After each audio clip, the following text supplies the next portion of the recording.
এবার আল্লাহু আকবার যখন বলি আমরা হাত উঠাই, তো আমরা বাচ্চাদেরকেও শিখাই, সবাই আমরা শিখি এইভাবে যে হাত উঠাইলে আঙ্গুলগুলা স্বাভাবিক ফাঁকা রাখা। আঙ্গুল ফাঁকা রাখার কথা কোথায় আছে? তিরমিজি শরীফের 239 নম্বর হাদিসে আছে। রসুল আকরাম সাল্লাল্লাহু আলাইহি সাল্লাম কানা ইদা কাব্বারা, যখন তাকবীর বলতেন, নাশারা আসাবিআ, নবীজি আঙ্গুলগুলা স্বাভাবিক ফাঁকা রাখতেন। তাহলে দাঁড়ানো পাইলাম, তাকবীর বলা পাইলাম, আঙ্গুল এইভাবে ফাঁকা রাখা এটা পাইলাম। এবার হাত উঠাইবেন কিভাবে? আল্লাহর রাস্তে আমার কথাগুলো মহব্বতের সাথে শুনবেন। আমিও মহব্বতের সাথেই বলছি আপনাদেরকে। আমি কেন বলছি এগুলা জানেন? একটা সুন্নাহ যেটা একটা মানুষ সঠিকভাবে আমল করে, আপনি কেন এসে তাকে নতুন দাওয়াত দিবেন? এটা আমার কষ্ট। একটা মানুষ যদি, আমি আরিফ বিন হাবিব যদি আমি সঠিকভাবে চলি সুন্নাহের উপর, আপনি নতুন করে এসে আমাকে কেন বুঝাবেন? এবার দেখেন, আমরা যখন তাকবীরে হাত উঠাই, মুসলিম শরীফের 390 নাম্বার হাদিস, এই হাদিসে আসছে রাসূল সাল্লাল্লাহু আলাইহি সাল্লাম যখন তাকবীর বলতেন, রাফা ইয়াদাই, হাত উঠাইতেন, হাত্তা তাকুনা হাযওয়া মানকিবাই, হাতগুলা কাঁধ কাঁধ বলেন, বাংলাটা বলেন, কাঁধ কি? কাঁধ বরাবর উঠাইলেন। আচ্ছা, কাঁধ বরাবর উঠাইলেন। এখন আপনি এই হাদিস পেয়ে আমাকে দাওয়াত দিতে চলে আসলেন যে আপনি কাঁধ বরাবর উঠান না কেন? অথচ পরের হাদিস 391 নাম্বার হাদিসটা আপনি কি একটু দেখলেন না? 390 নাম্বার হাদিসে কাঁধ বরাবর। 391 নাম্বার হাদিসের বর্ণনাকারী মালিক ইবনুল হুয়াইরিস রাদিয়াল্লাহু তাআলা তিনি বলেন, আন্নাহু রাআ রাসূলুল্লাহ সাল্লাল্লাহু আলাইহি সাল্লাম, তিনি রাসূল আকরাম সাল্লাল্লাহু আলাইহি সাল্লামকে দেখেছেন। নবী যখন তাকবীর বলতেন, রাফা ইয়াদাই, হাত উত্তোলন করতেন, হাত্তা ইউহাজি বিহিমা উযুনাই, কান বরাবর হাত উঠাইতেন। কি বরাবর? তাহলে মুসলিম শরীফের 390 নাম্বার হাদিস কাঁধ বরাবর, 391 নাম্বার হাদিস কান বরাবর। এখন বলবেন, হুজুর আপনারা তো বাচ্চাদেরকে কানের লতি শিখান, এই তো কথা। তো কানের লতি কোথায় আছে? এই 391 নাম্বার হাদিসেরই শেষে আছে। অরুবিয়া আন কাতাদা, নবী সাহাবা কাতাদা রাদিয়াল্লাহু তাআলা আনহুর বর্ণনা, আন্নাহু রাআ রাসূলুল্লাহ সাল্লাল্লাহু আলাইহি সাল্লাম, তিনি নবীজিকে দেখেছেন, নবীজি হাত উঠাইছেন, হাত্তা হাজিয়া বিহিমা ফুরুআ উযুনাই, নবী সাল্লাল্লাহু আলাইহি সাল্লাম কানের লতি বরাবর হাত উঠাইছে। কি বরাবর? এখন আপনারা আবার বলবেন, তো হুজুর বৃদ্ধাঙ্গুলি কানের লতি বরাবর থাকা, এটা আবার কই পাইছেন?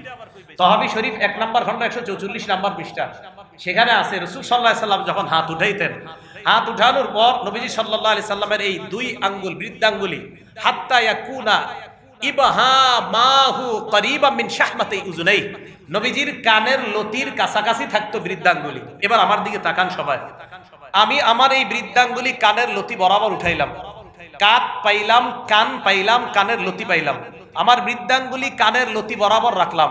আমার দুই হাতের তালু আছে কোন বরাবর? কাঁধ। তালু আছে কোন বরাবর? কাঁধ। বৃদ্ধাঙ্গুলি লতি, বলেন বৃদ্ধাঙ্গুলি, আবার হাতের তালু আছে কাঁধ, বৃদ্ধাঙ্গুলি লতি, আর হাতের এই আঙ্গুলগুলো আছে কান বরাবর।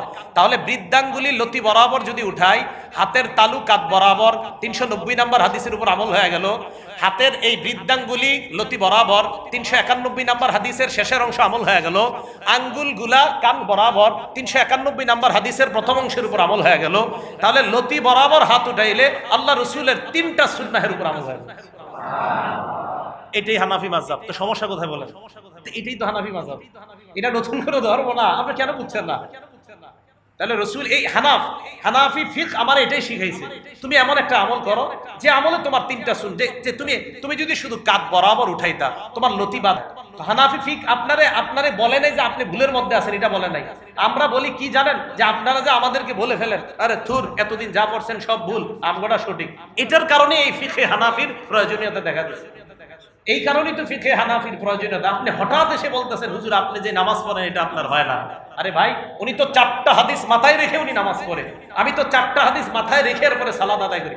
এই 4 হাদিস মাথায় রেখে আমাদের মক্তবের বাচ্চাদেরকে শেখানো হয় কান বরাবর হাত উঠাও। হ্যাঁ, প্রথমে হাদিসগুলা বাচ্চাদেরকে বলা হয় না, আস্তে আস্তে বাচ্চারা বুখারী মুসলিম যখন পড়ে তখন তারাই শিখে ফেলে, ও মক্তবে শিখছিলাম কান বরাবর।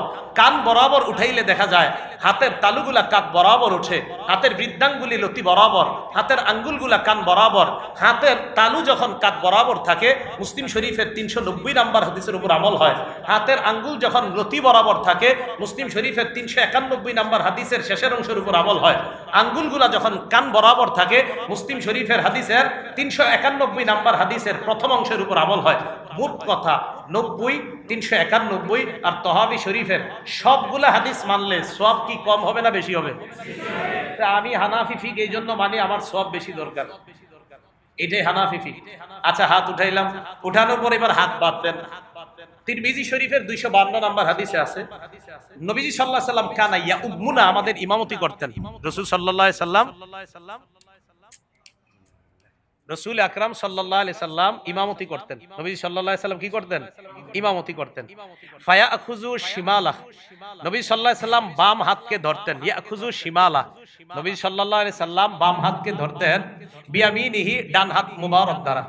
নবী সাল্লাল্লাহু আলাইহি সাল্লাম ঠিক আছে সমস্যা রসুল আকরাম সাল্লাল্লাহু আলাইহি সাল্লাম ইয়াখুযু শিমালা, বাম হাতকে ধরতেন। বিয়ামিনিহি, ডান হাত দ্বারা।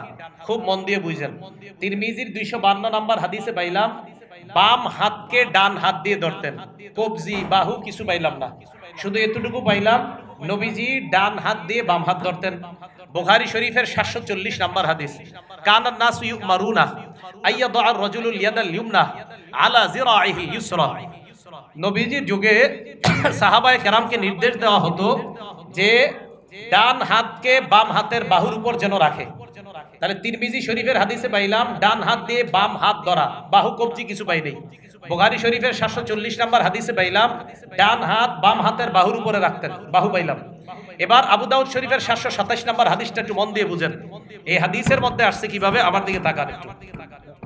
না আপনি কষ্ট করেন না। এবার দেখেন আবু দাউদ শরীফের 727 নম্বর হাদিসে আসছে রাসূল সাল্লাল্লাহু আলাইহি সাল্লাম ওয়াদা ইয়াদাহুল ইউমনা, নবী সাল্লাল্লাহু আলাইহি সাল্লাম তার ডান হাতে রাখতেন আলা যহরি কাফফিহিল ইউসরা, বাম হাতের উপরে রাখতেন। এবার দেখেন অনুবাদটা কিভাবে রাখতেন, এমন ভাবে রাখতেন আলা যহরি কাফফিহিল ইউসরা ওয়ার রুসগি ওয়াস সাইদি। নবীজি ডান হাত দিয়ে বাম হাত এমন ভাবে ধরতেন যে ডান হাতটা বাম হাতের তালুর পিঠের উপর থাকতো। দেখেন পিঠ, এরপরে পাইলাম ওয়ার রুসগি ওয়াস সাইদি, কবজি এবং বাহু। এবার দেখেন তো এইভাবে প্রথমে আসেন, এই যে ডান হাত দিয়ে বাম হাত ধরলাম, এতটুকু এটা হাত কিনা বলেন, এটা বাম হাত কিনা, এটা ডান হাত কিনা, এই হাত ধরলাম, এতটুকু বুঝলাম হাত ধরছি। তাহলে তিরমিজি শরীফের 252 নম্বর হাদিস আমি হাত ধরলাম। এবার আসেন বুখারী শরীফের 740 নম্বর হাদিস বাহু। দেখেন তো আমার আঙ্গুলগুলো কোথায় আছে, আর আঙ্গুল কোথায় আছে, বাহু। তাহলে বুখারী শরীফের 740 নম্বরও মানলাম। এবার দেখেন তো আমার এই আঙ্গুল কারে ধরছে, কবজি। কাকে ধরছে, কবজিকে ধরছে, রুস ওয়াসাইদ। এবার দেখেন 727 নম্বর হাদিস মানলে ডান হাত দিয়ে বাম হাত ধরা হয়ে যায়, ডান হাতকে বাম হাতের বাহুর উপরে, এই যে বাহুর উপরে রাখা হয়ে যায়, ডান হাত দিয়ে বাম হাতের কবজিও ধরা হয়ে যায়। যদি কবজির উপর আমল করেন আপনি, বাহুর হাদিসের উপর আমল হয় তথা বুখারী 740 এর উপর আমল হয়। ডান হাত দিয়ে বাম হাত ধরা তথা তিরমিজি 252 হাদিসের উপর আমল হয়। আবু দাউদ শরীফের 727 নম্বর হাদিসের উপর আমল হয়। আমি এই আমল কেন করি, আমি আল্লাহ রসুলের 3টা সুন্নাহের সওয়াব পাওয়ার জন্য আমি কবজি ধরি। তো রসুল সাল্লাল্লাহু আলাইহি সাল্লাম বাহুর কথাও আমরা পাইলাম, হাত ধরার কথাও পাইলাম, কবজি ধরার কথাও পাইলাম, 3টা বর্ণনা সহিহ। তাহলে বুখারীর উপর আমল হয়, তিরমিজির উপর আমল হয়, আবু দাউদ শরীফের উপর আমল হয়। এমন একটা পদ্ধতি আপনারা যেই শিখায়, এই পদ্ধতিটা যেই জায়গায় আপনারা শিখায় ওই জায়গার বা ওই শাস্ত্রটার নাম হানাফি ফিকহ। এই শাস্ত্রটার নাম কি? ফিকহ, হানাফি ফিকহ। তো হানাফি ফিকহ তো আপনাকে 3টা সুন্নাহের আমল শিখাইলো। হানাফি ফিকহ আপনাকে সুন্নাহ বাদ দিতে বলে নাই যে এটা বাদ দিয়ে দাও, বরং 3টা সুন্নাহের উপর কিভাবে আমল হয় এটা আপনাকে হানাফি ফিকহ শিখাইছে। তো এটাই হানাফি ফিকহ। এখানে আপনারা আমাকে বলেন এই জায়গায় হানাফি ফিকহ কোন হাদিসটার বিরোধিতা করছে? কোন হাদিসের বিরোধিতা করছে? তাহলে এই কথা কেন বলা হয় যে এটা কোরআন সুন্নাহ মোতাবেক না? বিসমিল্লাহ।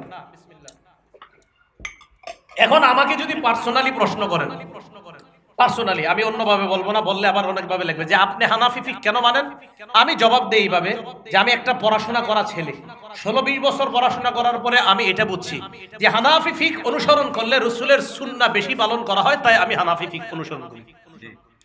রসুলের সুন্নাহ বেশি পালন হয় তাই আমি এটা করি। আপনাদেরকে আমি দেখাই দিচ্ছি এইভাবে হাদিস মানলে রসুলের 4টা সুন্নাহ পালন হয়, এইভাবে হাত ধরলে রসুলের 3টা সুন্নাহ পালন হয়, তাই আমি হানাফি ফিকহ অনুসরণ করি। আর আগেই বলছি হানাফি ফিকহ মানে কোরআন সুন্নাহের সুবিন্যস্ত একটা সংকলনের নাম হানাফি ফিকহ। এটা হলো, এটা নতুন কোন ধর্ম বা এরকম এই জাতীয় কিছু না। আল্লাহ বুঝার তৌফিক দান করেন। এবার আপনি হাত রাখবেন মুসান্নাফু ইবনে আবি শাইবা 3959 নাম্বার হাদিসের বর্ণনা। এই জায়গায় আসছে আপনার ওয়াইল ইবনে হুজুর রাদিয়াল্লাহু তাআলা আনহু বর্ণনা, রাআইতুন নাবিয়্যা সাল্লাল্লাহু আলাইহি সাল্লাম, আমি নবীজিকে দেখেছি, ওয়াদা ইয়াদাহুল ইউমনা আলা শিমালিহি, নবী সাল্লাল্লাহু আলাইহি সাল্লাম তার ডান হাত বাম হাতের উপর রাখছে, ফি সালাতি তাহতা সুররা, নামাজের মধ্যে নাভির নিচে তার হাত রাখছে। এই হাদিসের সনদ সহিহ, মুসান্নাফু ইবনে আবি শাইবা 3959 নম্বর হাদিসের বর্ণনা। আমি নবীজিকে দেখলাম ডান হাত বাম হাতের উপরে রাখছে নামাজের মধ্যে। আচ্ছা এবার শুনেন, আমি প্রশ্ন হলো হুজুর আচ্ছা অন্যগুলা মানলে সমস্যা কোথায়, এটাই আপনি মানতে হবে কেন? আমি কেন মানি দেখেন, তাহলে এটা পাইলাম মুসান্নাফু ইবনে আবি শাইবার পরের বর্ণনাটা 3960 নম্বর বর্ণনা। ইব্রাহিম নাখাই রাহমাতুল্লাহি আলাইহি তিনি ওয়াদা ইয়াদাহুল ইউমনা আলাল ইউসরা তাহতা সুররাতি ফিস সালাত, উনি ওনার ডান হাতকে বাম হাতের উপর রাখতেন নাভির নিচে। এরপরে 3900 আপনার 60 নম্বর বর্ণনা তো এটা পাইলাম, আজীব একটা বর্ণনা কি, ইমাম আহমদ ইবনে হাম্বল রহমতুল্লাহ আলাই এবং ইসহাক ইবনে রাহওয়াই, ইসহাক ইবনে রাহওয়াই ইমাম বুখারী রহমতুল্লাহ আলাইহির উস্তাদ। এবার এই বাংলাটা একটু বলেন, ইসহাক ইবনে রাহওয়াই কার উস্তাদ? আবার বলেন কার উস্তাদ? এই ইমাম বুখারীর উস্তাদ ইসহাক ইবনে রাহওয়াই কি বলেন, তাহতা সুররাতি আকওয়া ফিল হাদিস, নাভির নিচে হাত রাখাটা এটাই শক্তিশালী মনে হচ্ছে হাদিসের ক্ষেত্রে, ওয়া আকরাবু ইলা তাআ, এবং আল্লাহর কাছাকাছি সবচেয়ে বেশি পৌঁছার, বিনয়ী হওয়া, আল্লাহর সামনে নিজের বিনীতভাবে উপস্থাপন করার সবচেয়ে সেরা উপায় নাভির নিচে হাত বাঁধা বলেই আমার কাছে মনে হয়।